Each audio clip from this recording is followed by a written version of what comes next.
Welcome to Coastal Front. Join us each week as we sit down with the movers and shakers of Vancouver to discuss stories of business, politics, accomplishment, and failure. Our aim is to keep you dialed into what matters most in our city. Now, here's your host, Andrew Johns.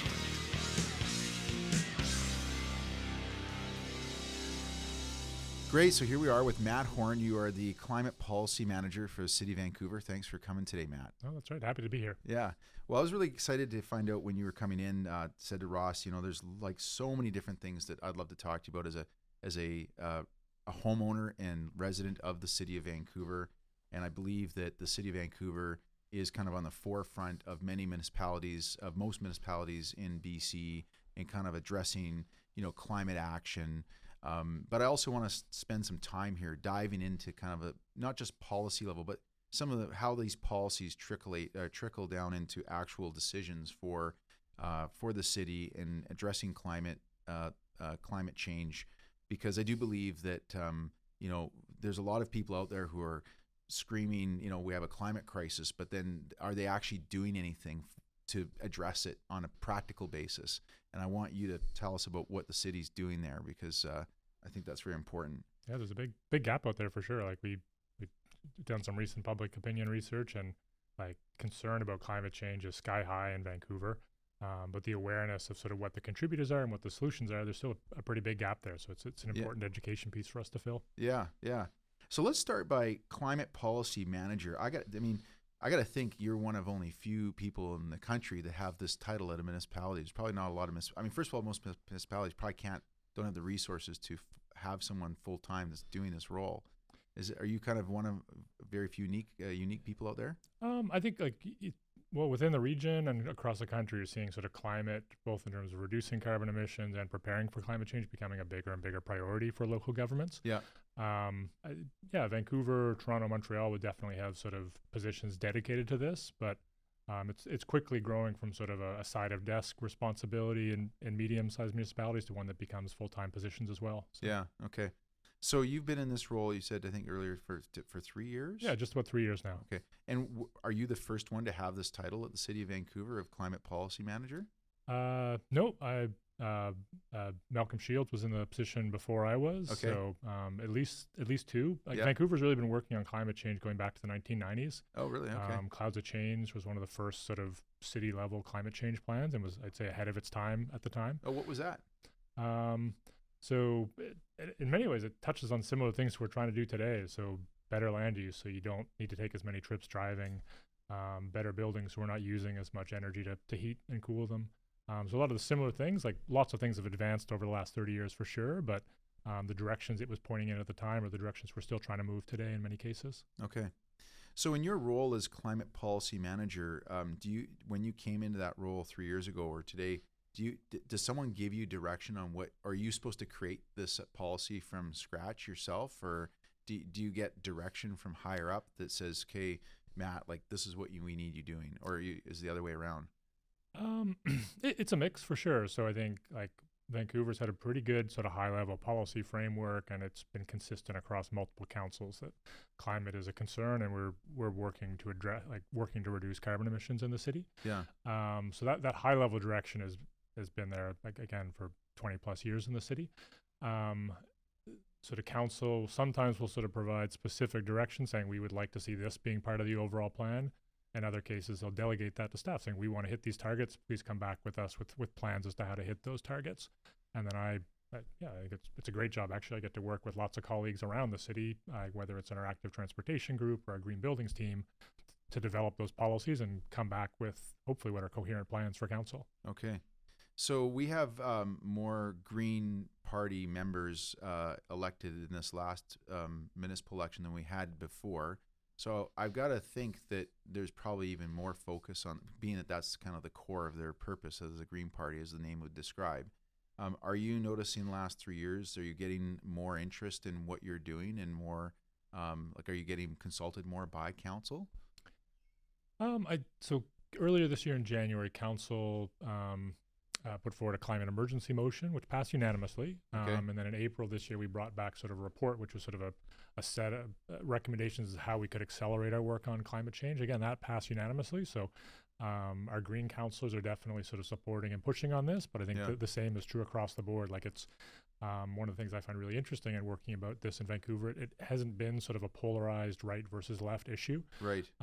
They definitely sort of different councillors will be more amenable to different approaches at sort of a nuts and bolts level. But in terms of a concern about the issue and wanting the city to do its part, that's really been an across the board support, and I think that stems back to the previous council as well. Yeah. So I'd say like the Greenest City Action Plan came in place under the previous council about 10 years ago. Yeah.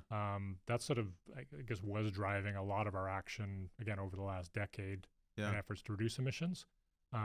So that I'd say what this council has done is say like we like a lot of what's in there.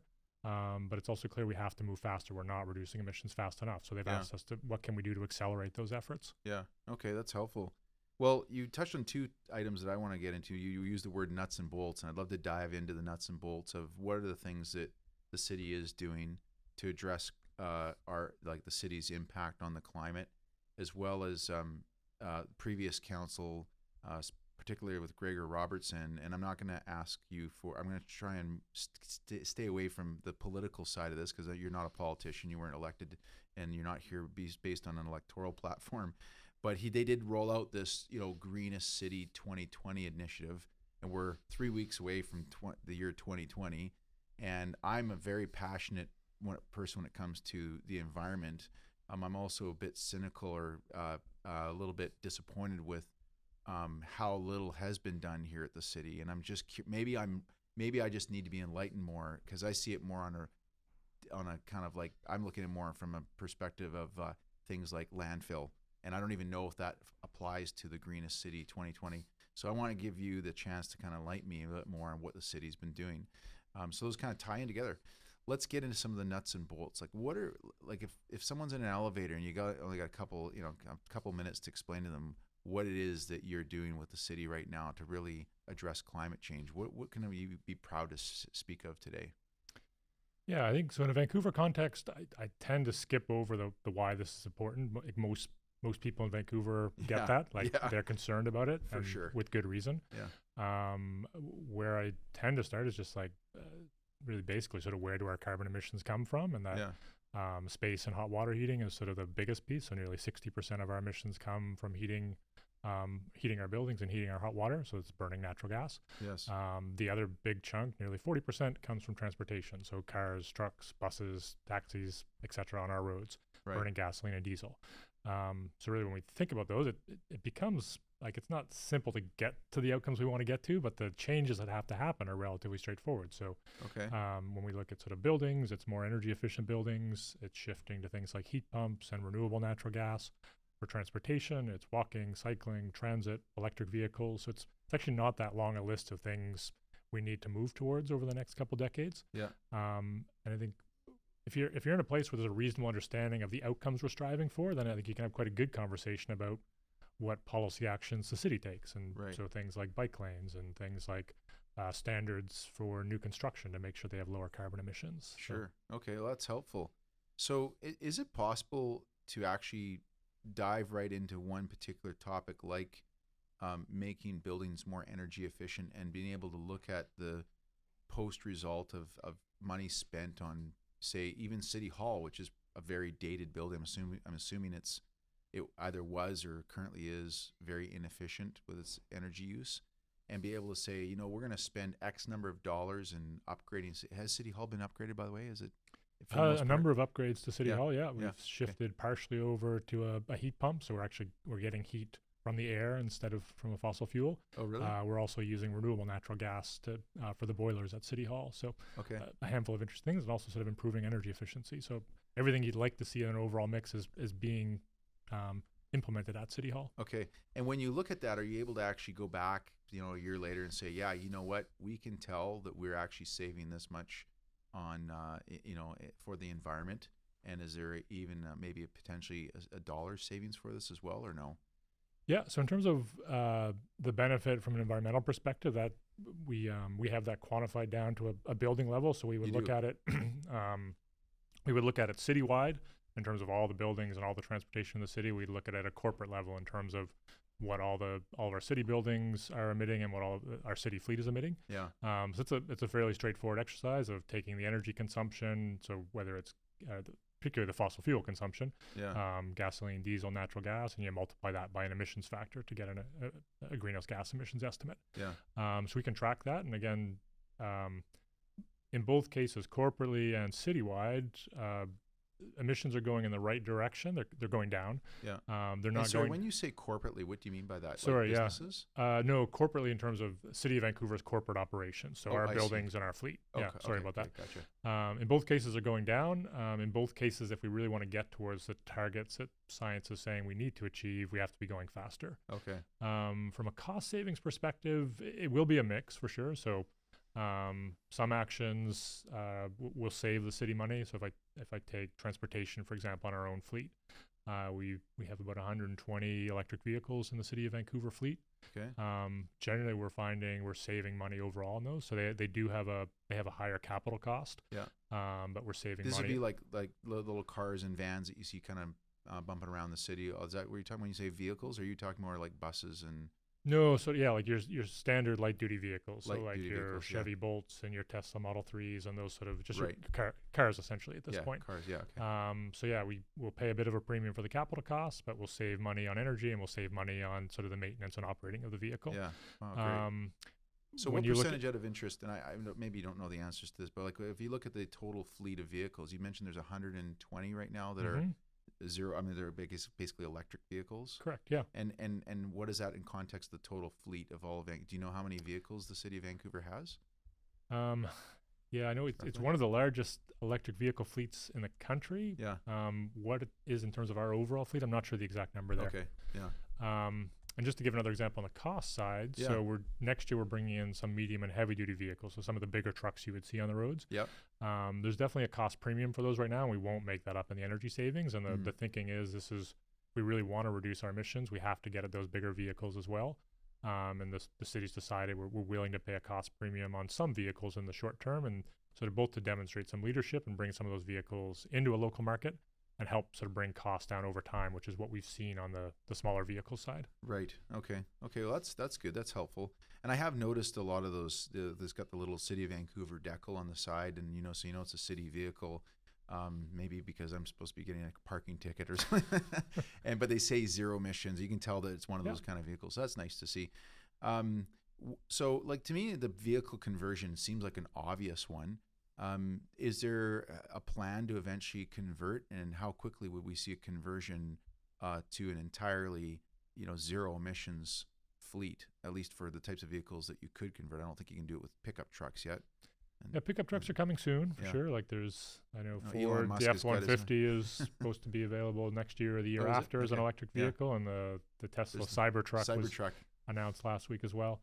Do you think we'll see any Cybertrucks driving around with the City of Vancouver logo on the side of it? I don't know. We would love to have some electric pickup trucks in our fleet. What our fleet team decides to go with, whether it's sort of Ford F-150s or another model, there's a few out there that are going to be ready. I'd leave that decision to them for sure. But I think like that's one, like in light duty vehicles, we would love to sort of make that full transition over the next sort of 5 to 7 years. Yeah. Actually, and then it says on the website right here. Yeah. If you guys, what do we have? So, of course, yeah. There we go. Okay, so we've got, what is this? Our plan and implementation will reduce our emissions below 2007 levels, 50% in 2019, 60% by 2021, and 70% by 2023. Yeah, and just to clarify those are the emissions targets. So I think we're seeing really big reductions in emissions. We would do that in part through electric vehicles. We've also switched over our diesel contract to renewable diesel. So it's just we're trying to sort of take all the opportunities we can to reduce emissions. In some cases, those are sort of technology-based, like an electric vehicle. In other cases, they're fuel-based, like a renewable diesel or a renewable natural gas. Okay. Let's talk about that for a moment. What is renewable diesel and renewable natural gas? I don't know if I've ever heard of that before. Yeah, why don't I start with renewable natural gas, because it's a more local product at this point. So most natural gas in BC comes from fossil fuel sources. So most of that would come from Northeast BC. Yes. So you pull it out of the ground, run it through pipelines down to Vancouver, and we burn it in our homes and buildings. Yeah. The idea of renewable natural gas, it's in essence is the same product, but instead of coming from fossil sources, it could come from agricultural waste, it could come from landfill waste, it could come from wood waste. So you take that biomass source, and then the landfill is a good example. So we're moving forward on a project with Fortis BC to upgrade the gas or the landfill gas that degrades from the landfill, purify that, and then run it into the gas pipeline. So again, it's from an end user perspective, it's the same product. But we don't need to sort of pull another sort of fossil fuel source out of the ground. We can use it with something renewable, such as agricultural or landfill wastes. Okay. So when you look at landfill waste and converting that into renewable natural gas, is that just capturing gas that somehow gets emitted over the slow decomposition of the landfill, or is it actually being burned? No, the former, yeah. So when organic material goes to the landfill, it decomposes over time, and part of that is it turns into methane. So we really don't want methane to get to the atmosphere. It's a much worse contributor to climate change than carbon dioxide is. Oh. So we already capture that landfill gas or that methane. Right now, quite a bit of it is being flared or burned at the landfill. Oh, I see. So a better outcome would be to upgrade that and then run it back into the gas pipeline so that we still burn it, but we get a beneficial use from it. Oh. So that's the project. How do you capture methane gas in a big pile of garbage? Essentially, there's sort of a cap or a blanket over the landfill that sort of concentrates it and allows us to capture it. And as I said, right now, most of that is flared. Oh, wow. Interesting. And flared meaning basically burned off. Exactly, yeah. Okay. So the idea would be stop flaring it, get some pipes in place or something to be able to convert that into electricity or heat? We wouldn't convert it to electricity. So you'd have an upgrading facility there that would sort of purify the landfill gas and then run it into the gas pipelines, and then it would go to your home or to your building in the same way that fossil natural gas is currently. Right. Any sense of what the city of Vancouver produces in methane gas annually right now from landfill? I know it's about 4% of our total emissions is what comes from the landfill. Really? In terms of the volume of the gas. I know the project we're in the process of building with Fortis is about 250,000 gigajoules a year. Okay. Can you translate that into layman's terms of how many homes that would? I'm trying to think. It is heat or? It's getting close to, I believe, about 0.5% of the gas used in BC. So it's a small drop in the bucket of what we need to do if we really want to transition the gas system to renewable, but it's half the gas. No, 0.5%. Oh, 0.5%. Yes. Okay, 0.5%. Yeah. So 0.5%. Exactly. Yeah. In BC, still it's enough to heat a decent number of homes in the city of Vancouver. Yeah, no, it would be the biggest renewable natural gas project in the province. Okay. I think the challenge will be sort of scaling that up so we can see a whole bunch more similar scale projects over the next couple decades. Okay, so thank you for that, because I had no idea that there was actually renewable natural gas, and now I get it. That makes sense. What about renewable diesel? What is that? So renewable diesel, the province is working really hard to get sort of local sources of renewable diesel production as well. Yeah. But again, it's a similar idea. You would use waste biomass fuels to generate. Again, it becomes essentially the same product as diesel, but it comes from renewable sources. Yeah. So we just made that transition in our fleet earlier this year, and so far it's been I think we've been quite pleased with the transition. Again, to essentially get off of fossil fuels in our fleet. I think from a fleet perspective, and again we look at this on a citywide perspective, want to be looking sort of a mix of both some of those renewable diesel options, but also electric vehicles, just sort of to not have all of our eggs in one basket in terms of opportunities to reduce emissions. Sure. Okay, that's good. That's helpful. In thinking kind of more on a global perspective with respect to addressing climate change and this movement towards electric vehicles. By the way, we own an electric vehicle. We bought one for my wife, and we just had our company buy an electric vehicle. So I'm a supporter of the idea. But being one who's sometimes looking at this from two different lenses, a bit of a I'm excited to be able to support the local, minimizing local air pollution. But I also look at it from the big global perspective and say to myself, like, in order to run an electric vehicle, you need an incredible amount of lithium. Lithium is mined, and it's mined in a very unfriendly way.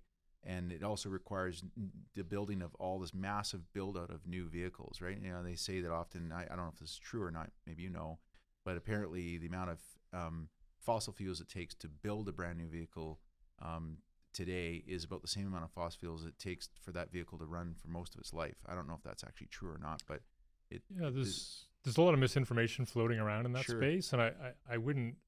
It's not a negligible piece in terms of if you look at it on a life cycle basis, the emissions from manufacturing and transporting a new vehicle, like they are a material part of the overall life cycle. There's quite a bit of good research out there that I think unequivocally says that a shift from gasoline and diesel vehicles to electric vehicles is beneficial to the environment, even in jurisdictions where you're burning coal for that electricity. So in a jurisdiction like BC, where most of our electricity comes from renewable sources, there's a really significant benefit, both in terms of overall greenhouse gas emissions, but also local air quality. It's not I don't want to sort of undermine some of the concerns about materials and mining. Like those are real. And one of the reasons why in the City of Vancouver's framework, we're trying to put we want to encourage a shift to zero emission vehicles. But if a household or a business is able to sort of make a shift to walking, cycling, or transit, or sort of shared vehicles, we would rather see that. That's even better. That's even better. So that's sort of the balance we're trying to strike of encouraging zero emission vehicles, but not in a way that undermines our objectives around other sustainable transportation modes. Yeah. Great point. So going back to the fact that we know that when you do manufacture a brand new zero emissions electric vehicle, it does take a lot of carbon to produce that, especially when you look at just the battery side of it, the lithium mining that happens in faraway jurisdictions. Does that get taken into consideration at all when you guys are trying to look at your reduction of carbon emissions, or not really? Yeah, so historically, no, I would say. Increasingly, though, I think the direction that many cities around the world are taking is to try to take better account for those. The technical term is embodied emissions. Embodied emissions. Yeah. Okay. So, and it's not just vehicles. It would apply to buildings, would apply to food. Across the board, there are a lot of emissions that as consumers in Vancouver or any other city where we hold a responsibility for, but historically haven't shown up in our accounting books. So that's a direction where a gap we are actively trying to address. Yes. Probably the place we're best at the moment would be in new construction. Okay. So the city has a policy called the Green Building Policy for Rezoning. So any new building that goes through a rezoning process, essentially we set a higher environmental bar because the developer is trying to build a bigger building than's currently allowed by the zoning. Part of that is to calculate and report their embodied emissions. So the concrete, the glass, the insulation, the steel, all those materials were energy intensive to create and have emissions associated with them. So right now the requirement is that they calculate and report those. What council's asked us to do is to develop plans to reduce those emissions as well over time. So that'll be the next step in that process, would be a target to say reduce those emissions by 10 or 15% relative to a baseline. And that will encourage developers to look at things like lower carbon concrete, maybe shifts to more wooden construction, even less parking, for example, would be another way of reducing the embodied emissions in a building. Okay, well, that's helpful. Thanks for that. Embodied emissions, I'd never heard that before, so that's good. I remember growing up as a kid in the early 80s, you'd hear on the news every now and then in Los Angeles, they'd have smog warnings, and people would have to stay inside, especially if they had respiratory issues. And you never hear about that anymore. And I think California really led the charge in the 90s of catalytic converters and, basically, making sure that the standard for fuel emissions from vehicles, way before we even got on the topic of electric vehicles, and as a result, you look at the air quality now, California and out Los Angeles is far better than it was in the 80s. I mean, I believe that's the case. I don't have any data to prove that. I can say from someone who's traveled down there through my life, and you don't hear about smog warnings really in LA anymore.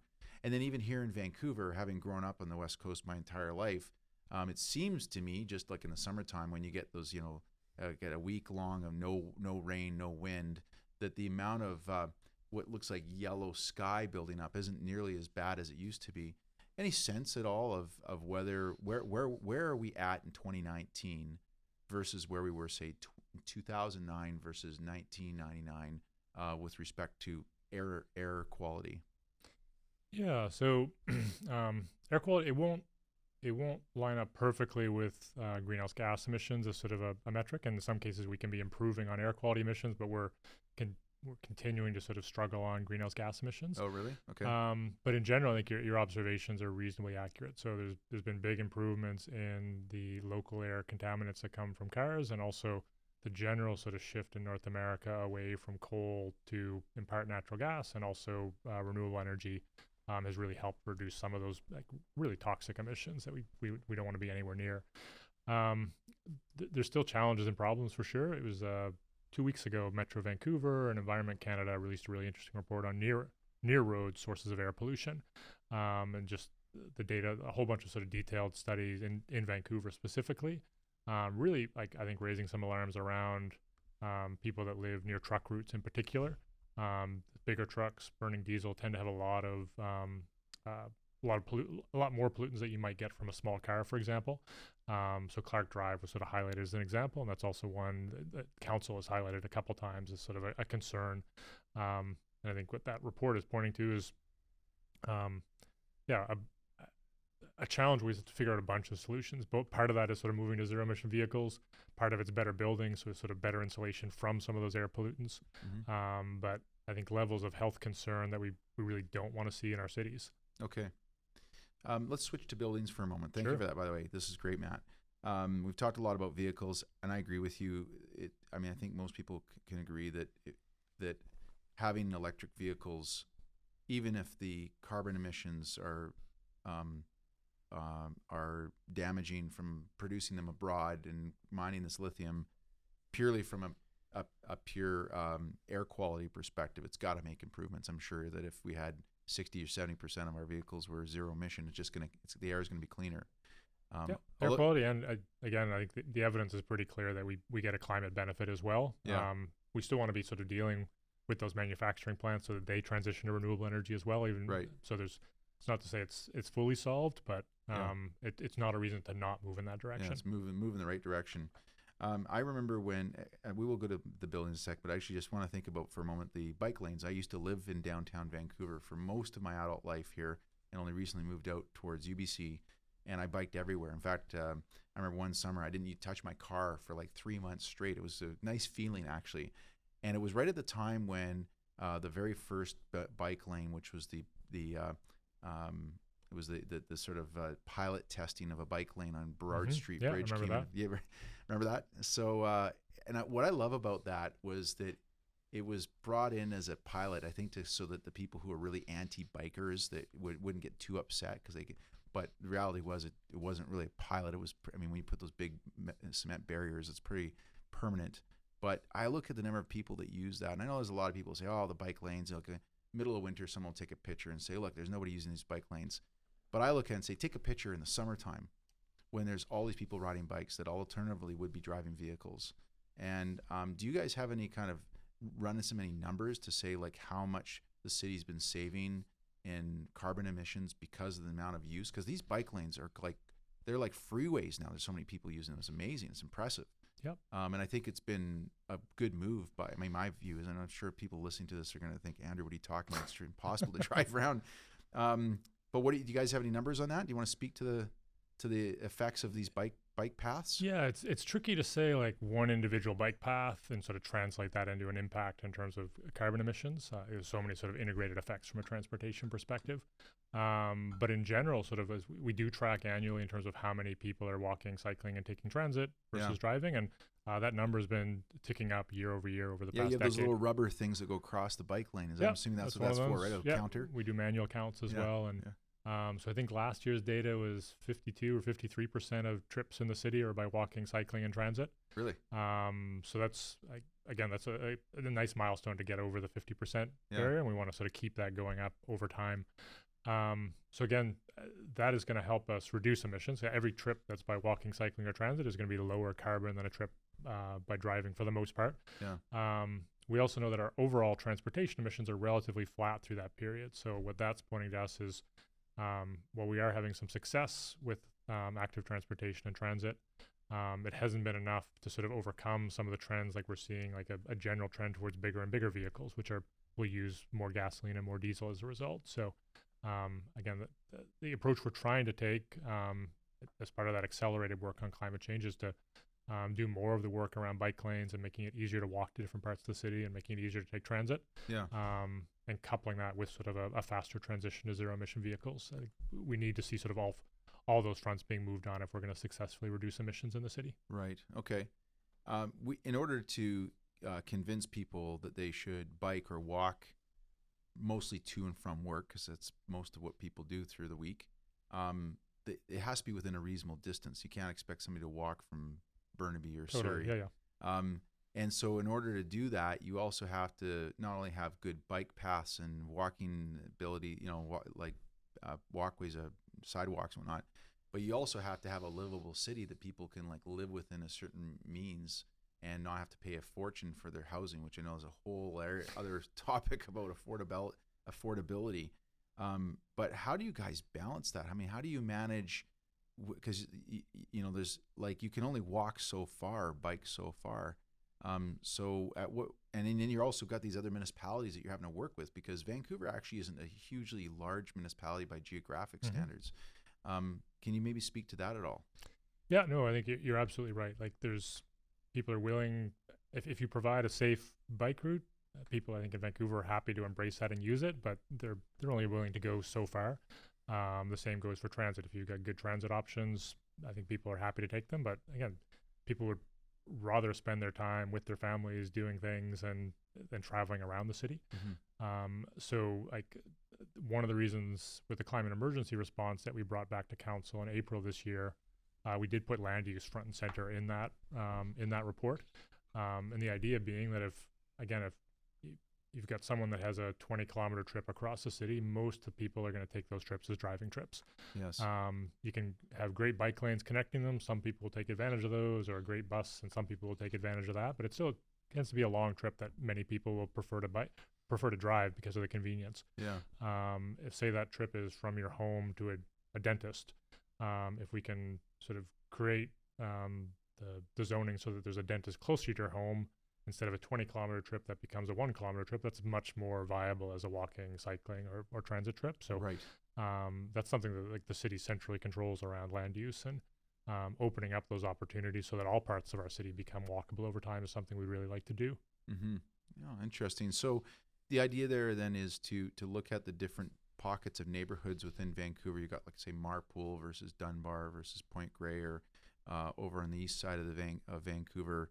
Commercial. Is the idea there to make sure there's the right kind of zoning so that various types of businesses you mentioned dentists as an example, but you need to have a shoe store and you need to have a baker and a butcher and all those kind of things. Like, is that the idea here? Is that I think we're just at the beginning of like better understanding this, and this will be a big part of the Vancouver plan, which is another sort of key initiative of this council. Okay. And sort of a multi-year process that's being developed. Part of it will likely be the zoning in terms of what we allow and where. But again, you sort of mentioned it, like it's a very expensive city to live in, and operate a business in. So I think if we do want that sort of mix of services and amenities throughout the city, ultimately it probably is going to be more than just sort of allowing it through zoning. We'll probably have to sort of figure out some ways of encouraging that type of development as well. Yeah, sure. Okay. Let's now jump to buildings, Matt. Sure. What has the city of Vancouver been doing with its own buildings? I'm assuming the city has a lot of buildings. I'm assuming they own the buildings. Yep. What has the city done to this point that you can speak to that you're excited about, that's helped reduce carbon emissions? Yeah, so I'm happy to speak to sort of what we're doing with our own buildings and also some of the efforts we're making across the city with private buildings as well. Yeah, let's do both, yeah. So starting with our own buildings, we like both office space, housing, and community centers would all be sort of good examples of some of the facilities that City of Vancouver operates. So in general, sort of like probably three types of projects we're trying to implement there. So heat pumps are something we've been really keen on at a city level, and essentially at a high level, a heat pump is a refrigerator that's running in reverse. So it could take heat from the air and then bring it into a building. It could take heat from the waste heat from a sewer, for example, and concentrate that and bring it into a building. So a heat pump is a general technology that can take heat from one source and move it to another. So City Hall is a good example where we've switched the heating system over to a heat pump. And they're very efficient because you're moving heat instead of creating heat. Okay. So it's helped us. So is the idea there with a heat pump, just to get into really the sort of understand this at a grade 8 level? City of Vancouver, it's taking hot air from outside and bringing it into the building. Instead of hot air, I think about it just ambient air. So we can even in the winter we can take you in essence sort of concentrate the heat from the cold air, bring it inside the building, and that sort of becomes your heat source. It's pretty amazing technology. Like these will work. You won't get this in Vancouver, but they'll work at sort of minus 25 or minus 30, where you can concentrate that small amount of heat in the air and bring it in and provide sort of comfortable heat inside. Really? So yeah, it's really who makes this? Who makes this kind of stuff? I guess you have to buy some kind of equipment, or lots of sort of like Mitsubishi would sort of make sort of one of the big manufacturers of heat pumps. It's a much more standard technology in Europe and Japan than it would be in North America, but we're seeing increasing interest in it here locally. Can you get this for your residential home as well? Absolutely, yeah. Really? Look it up. A Mitsubishi heat pump. There's quite generous incentives right now. Province of BC is offering $3,000, and the City of Vancouver, if you live in City of Vancouver, is offering a $6,000 top up. Really? To make that switch. So, the nice thing about heat pumps is, in addition to providing your heat, they also provide air conditioning in the summer. So, really? Sort of, yeah. So, can you speak to the costs for, like, I'm talking about residential in terms of installing one, and then is it more expensive or less expensive to heat your home once you have one? So the reason the incentives are there is because there's a premium right now on the cost for sure. Oh, I see. The incentives are sort of designed, and we're still tailoring these to try to close the gap between replacing your gas furnace with a gas furnace and switching to a heat pump. So there's definitely a premium out there at the moment. The incentives are trying to sort of close that gap, and from an energy cost perspective, you would be using quite a bit less energy. Your energy bills probably end up being about the same because electricity is a more expensive energy source than natural gas at the moment. I see. So there's the heat pumps. And these you have to run off electricity to operate. There are some natural gas heat pumps that are starting to come to market. So Fortis is running some pilots in larger buildings, not in sort of small residential buildings. They're using natural gas heat pumps. But in Vancouver, I imagine, in BC, using electricity is ideal because our electricity comes pretty much almost exclusively from hydro, right? Absolutely, which means zero emissions for the most part. Yeah. And that's, I think, many jurisdictions are moving in that direction as well, whether it's all hydro, but at least sort of a transition towards renewable electricity grids. So heat pumps are a big part of what we're trying to do, and we've installed those at a number of city facilities. Energy efficiency improvements are sort of it's a basic idea, but it's just if we can use less energy, whatever the energy is coming from, it's going to cut down on costs, and it's going to cut down on the environmental impacts of that energy use. So that could be better insulation is sort of a simple example that just instead of heating the outside, we're heating the inside. And the other piece we talked about a little bit earlier was renewable natural gas, and that's something we have been using a blend of renewable natural gas in our buildings for a number of years now. And it's, again, another opportunity for us to reduce emissions. We sort of would see those sort of three pieces sitting side by side in our overall strategy. Right. And by 2050, it's going to be mandated that everyone has to be using renewable natural gas, right? There's the only mandate for renewable natural gas comes from the province right now. So Clean BC is the provincial climate plan. Yes, and so when they brought that in last year, they committed to a mandate that by 2030, 15% of the gas in the province would come from renewable sources. So in the process of implementing that, hopefully, from my perspective, the city's perspective, that transitions into an ongoing increase in that renewable blend in the gas grid, so that where gas makes sense, we can continue to use it as an energy source. Yeah. Okay. When you look at the three types of buildings, so let's talk about buildings that the city owns, buildings that the city doesn't own, and then residential. Where I mean, I'm going to assume the city's buildings are not a huge factor in the big equation here. It's going to be commercial buildings and residential buildings that are emitting most of the carbon from a heating perspective or cooling, that type of thing. Yeah, so the city's buildings are about 20,000 tons of carbon emissions a year. Okay. Citywide, you're looking at like 1.8 million tons. Oh yeah, so it's not, it's like tiny. Yeah. Yeah.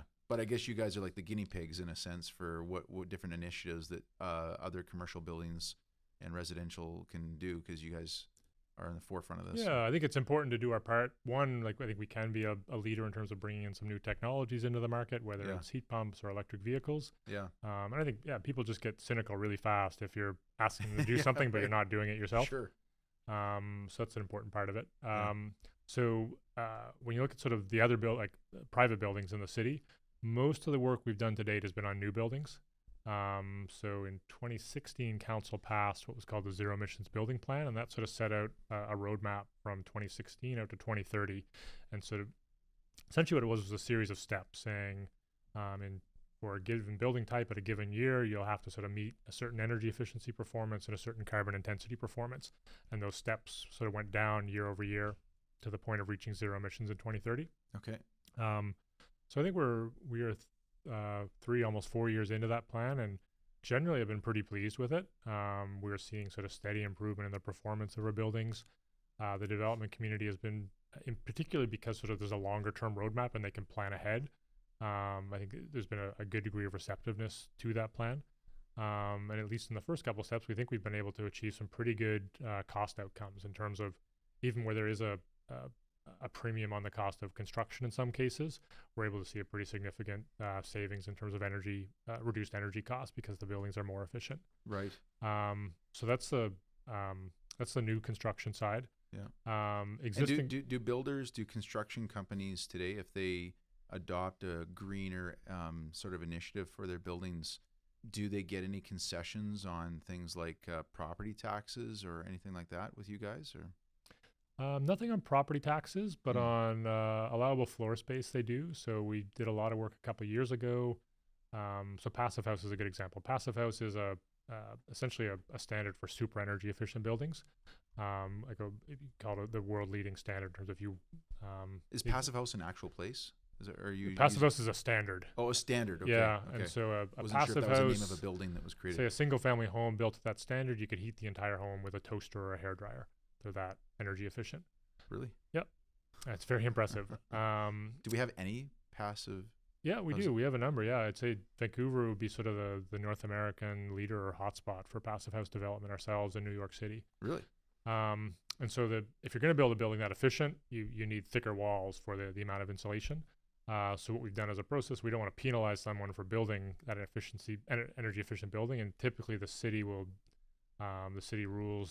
dictate sort of the size of the box allowed. Yeah. So if you're building to that higher energy efficiency standard, we allow the box to be a bit bigger to accommodate that additional insulation space. So we're not, ideally where we'd like to move is sort of more of an incentive for that as well. But right now at least we've removed sort of the barrier to building them. Okay. We've provided a grant to BCIT to support with training in passive house and sort of low carbon developments. Yeah. We've also been purchasing case studies in low carbon developments, again, to try to sort of both help pay down some of the upfront costs for more design work that might be a deterrent for developers and architects, but also to help sort of share that information faster with other developers interested in those types of projects. Okay. Do you have any examples of a passive house? House, is it? Yeah, passive house. It's a German standard, Okay. But House. it applies to buildings. House. Yeah, Passive house. Do you have a any great examples one is in Vancouver that would be? Yeah, there's quite a few. A great one I like talking about is the Heights. I was just looking that up right here, actually. The Heights. It's a rental building at Boundary and Hastings. So that was people started moving into that about a year ago. Okay. Just from the outside, looks like a pretty standard. It's a 5-story rental building. Yeah. Their rents are market rental, so they're not cheap, but they're not higher than a non-passive house building across the street. One of the things really nice about it, I was able to take a tour of it before it was built. So it's a very low carbon building. But the thing you probably most notice is how quiet it is. Really? So it's right between on Hastings, right between Boundary and the highway. It's a super noisy area of the city. Yeah. But if you're in those suites, it's just dead quiet. Really? Which It's is because really these thicker walls is one of the factors? or- thicker walls, better windows, more attention to all the air seals and things like that throughout the building. So you get a better quality building. Yeah. Wow. Is this it here, Ross? Oh, that's beautiful. So this is the largest. The Heights that he mentioned is the largest passive house development, I believe, in Vancouver. Largest in Canada when it was built. Wow. There may be, it may have been surpassed now that we're sort of a year and a half since it opened, but Who built it? Do you know who built it? Cornerstone Developments, I believe, yeah. and I know they're doing a number of others as well. Yeah. Wow. Impressive. Well, how about for residential homes? I know lots of people probably listening to this podcast who are, like developers, like sort of small scale developers buying an old house and trying to fix it up. Are there incentives that the city of Vancouver has for someone who's trying to do an upgrade on their principal residence or a rental home or something like that? Yeah, so you can search Better Homes BC is sort of the where all the incentives are. We're trying to work with the province to sort of have it as coordinated as possible, so you don't have to talk. Because there is the city and then there's the province. Yeah, so you can go to that website, and it's I think it could be simpler for sure, but it's reasonable now in terms of if you can sort of say I'm looking at upgrading my home or I'm upgrading a commercial building. Yeah. And then it'll ask you what city you're in. You can sort of see for a given thing. Is it here? That's it. Yep. Yeah. Is that a heat pump that those guys are installing right there? Yeah, that's right. Okay. So, and you can type in the city you're in, and so a number of cities have worked with the province to provide top ups for those grants. So again, Gotcha. I mentioned the heat pump example. The province, anywhere in the province, if you're switching from a natural gas furnace to an electric heat pump, you can get a $3,000 incentive. If you're in the city of Vancouver, there's an additional $6,000 on top of that. Yeah. What about solar power panels? I was thinking about talking with my wife about putting those on our roof. Do people, is that where it's not very sunny in Vancouver, so I don't know if that's a good use. So we get a lot of interest in it, and we have tried to sort of improve our rules, so we're at least not deterring people from doing solar panels. We don't have any incentives for that. Yeah. The main reason being sort of BC's electricity system is already quite green.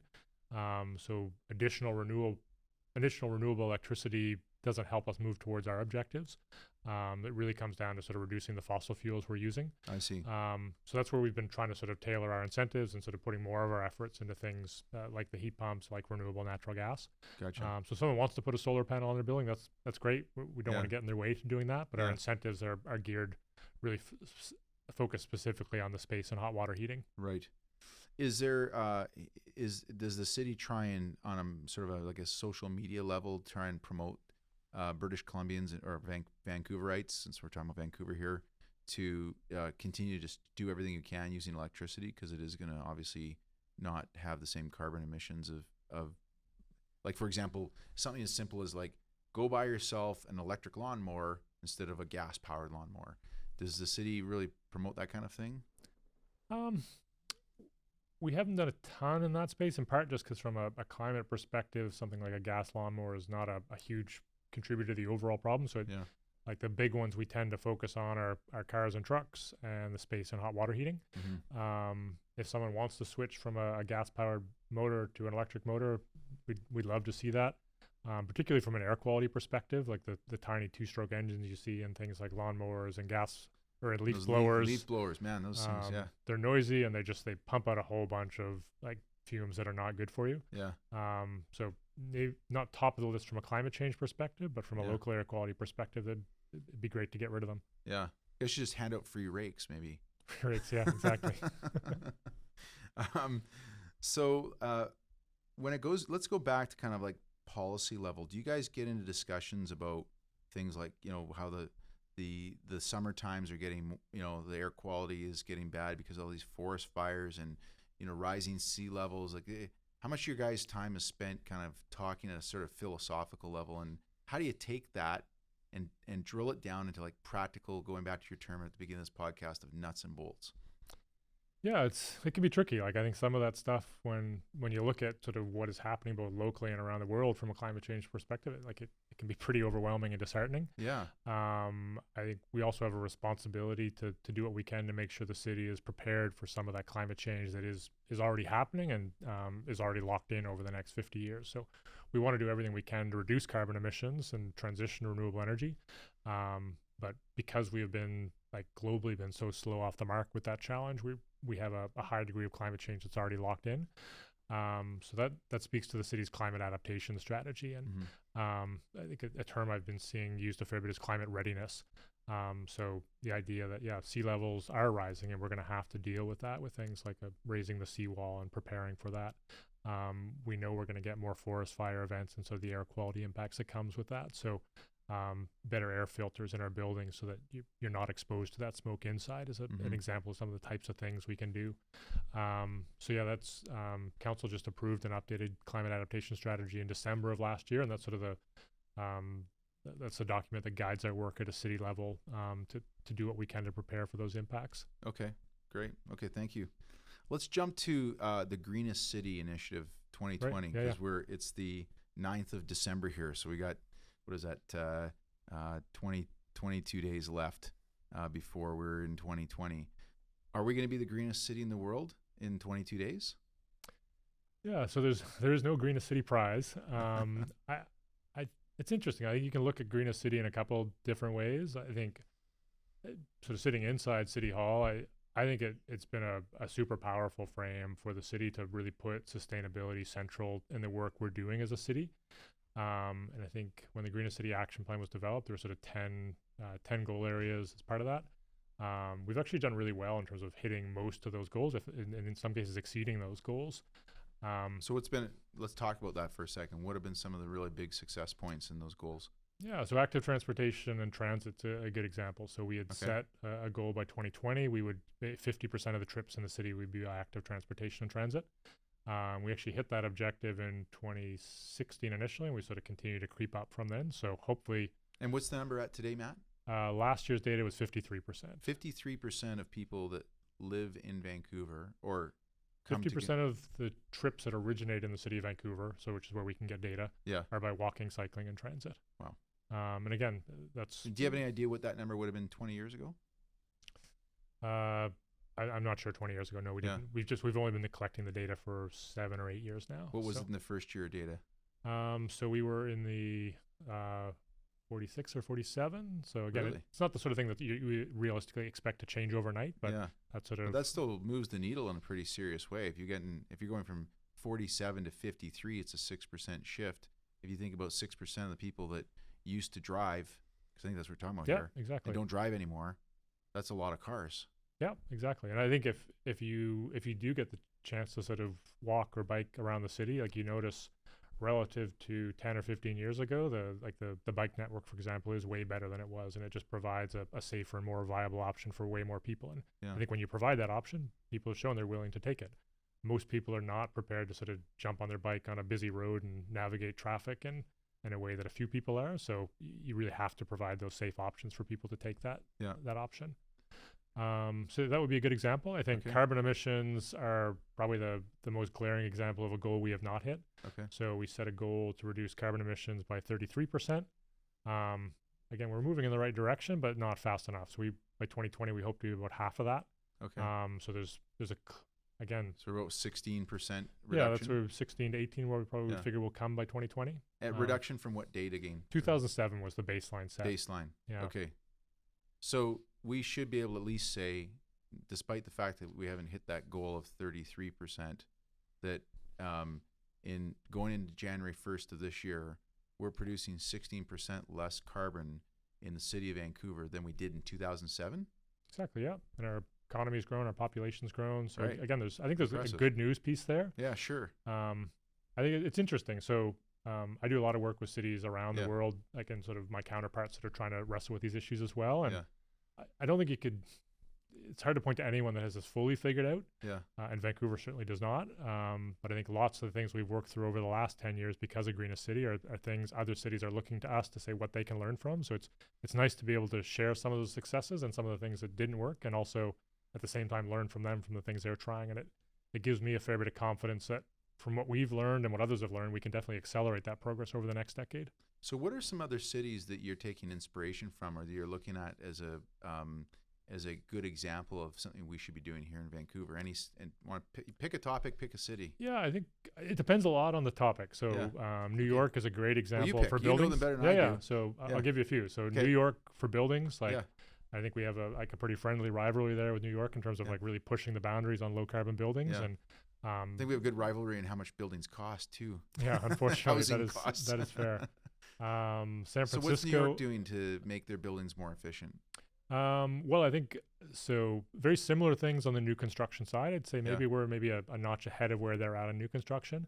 They've got a really interesting requirement for existing buildings. So that law just came into place from their mayor, and essentially what it does is it sets requirements for existing buildings, and year over year or in 5-year segments that buildings, I think it's over 50,000 square feet, have to reduce their emissions. And so you look at as a building owner or manager, you look at your emissions and say, I need to upgrade my boiler. But next year's threshold is going to be at a certain level, and you sort of make the plans to make sure you're under those thresholds. Okay. So it's a big shift from the way we typically sort of manage buildings, and it's something we're looking at quite seriously for where we go with our buildings as well. Okay. You were about to mention San Francisco, you were saying? Yeah, so San Francisco, I think, is a good one to mention on.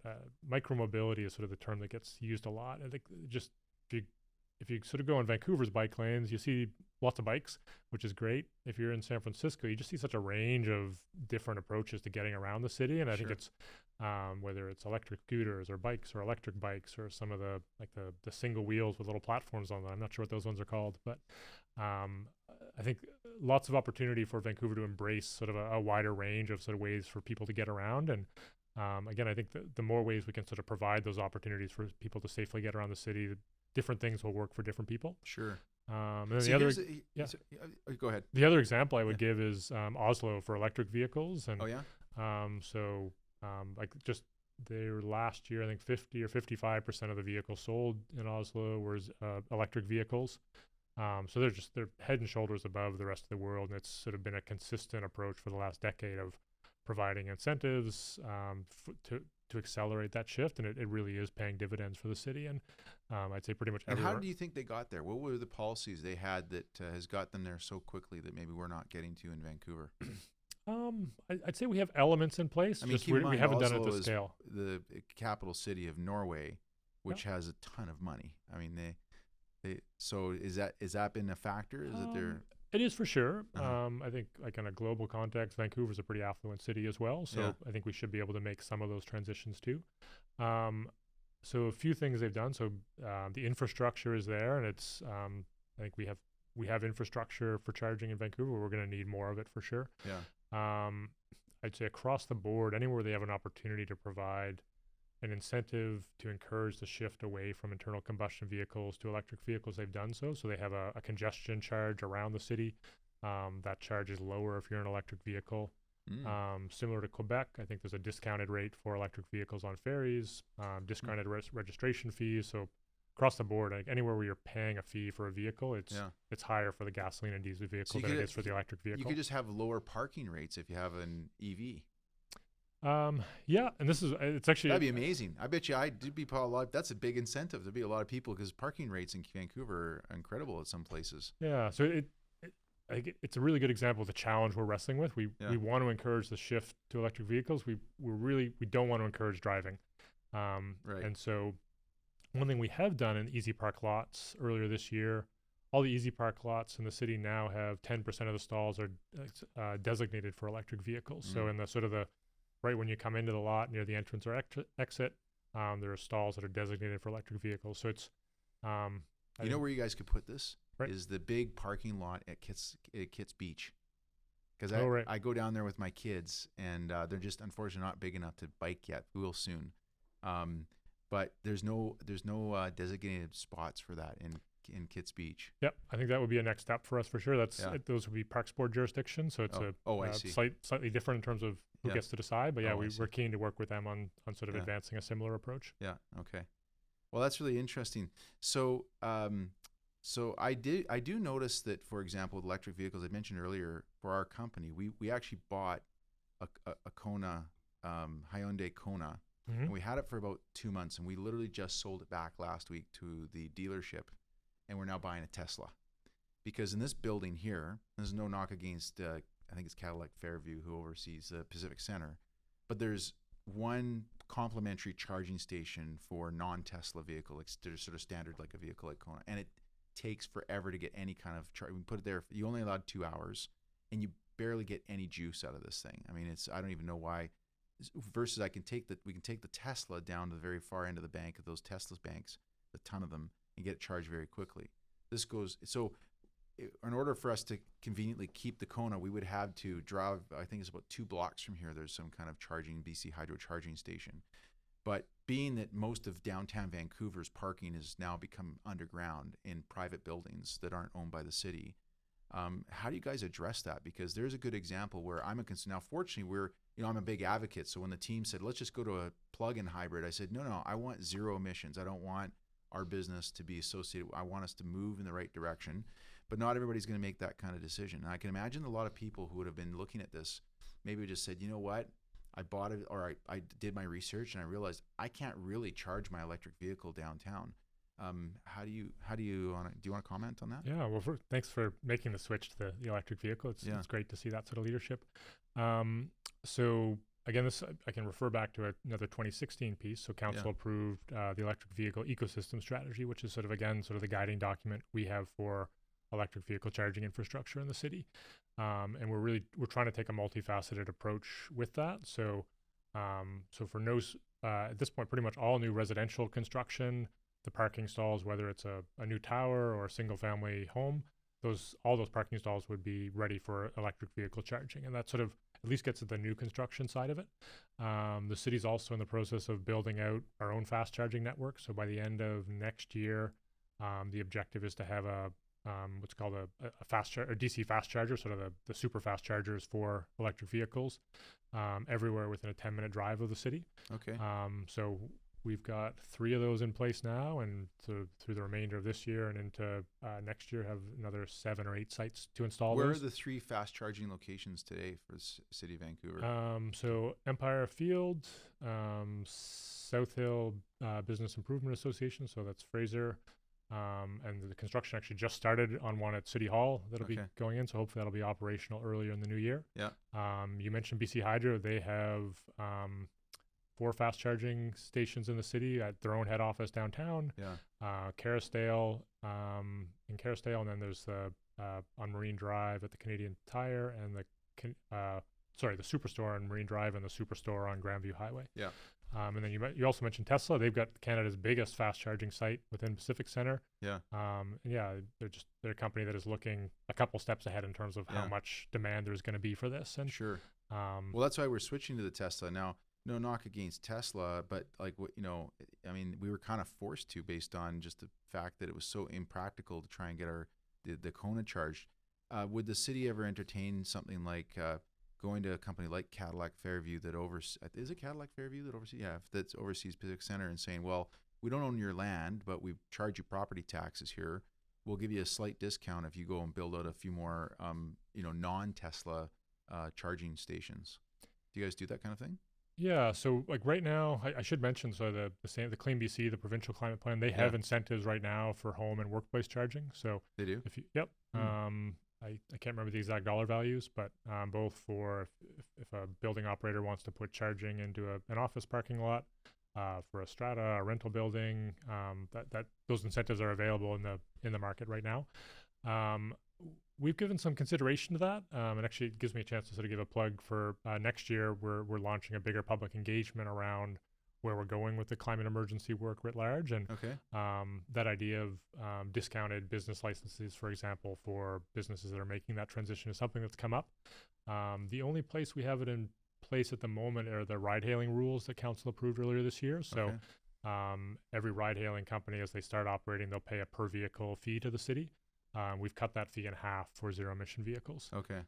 Similarly, for car-sharing companies, we've cut their parking fees in half for zero-emission vehicles. So we're trying to build in those types of incentives to support a shift, and I think it's an interesting area where we could do more for that. Yeah. Okay. Well, there's an idea for you. Maybe lobby Cadillac Fairview to throw in a few more. Doesn't matter for us now. We're getting the Tesla. But just to wrap this up, man, I really appreciate coming. This has been very enlightening. Just kind of getting big picture, kind of high level.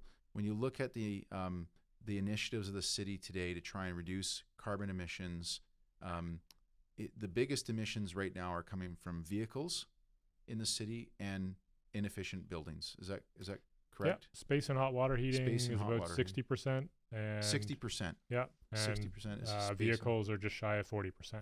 Okay.